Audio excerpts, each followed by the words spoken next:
today we're gonna go to visit this young girl who's been on our radar for like a couple years, and her name is Bailey Payne, and she is 12. So I feel like we've known about her since she was like 10.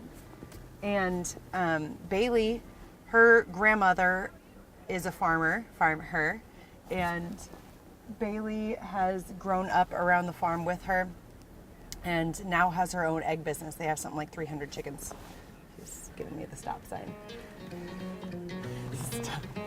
My ferry ride takes me to Block Island, where Bailey and her grandma work to keep their 14th generation farm going. My family came here in 1661. This was a dairy farm. It was the last dairy farm on Block Island. Kathy's ancestors were one of the 16 original families to settle Block Island.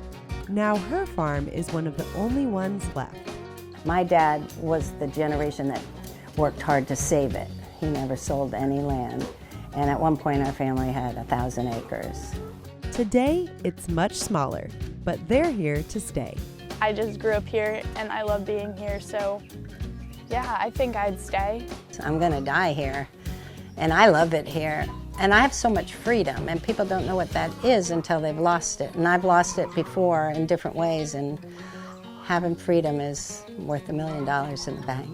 Just like Kathy and Bailey, shellfish farmer Katherine Puckett loves it on Block Island. There's only 900 of us that live here all year, and then in the summertime it's a huge tourist destination. So it's very different in the summer than from the winter. And that ferry cuts down to once a day each way. You can't go round trip.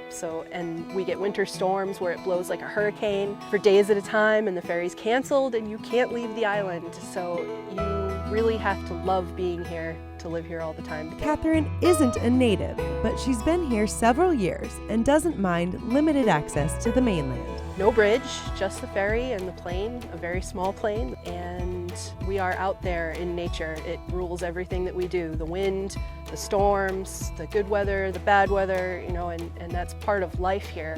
And I think a lot of people who live here to be surrounded by that nature, those elements. Whether farming the land or bringing in a fresh catch from the sea, this is home for these 3 island FarmHers.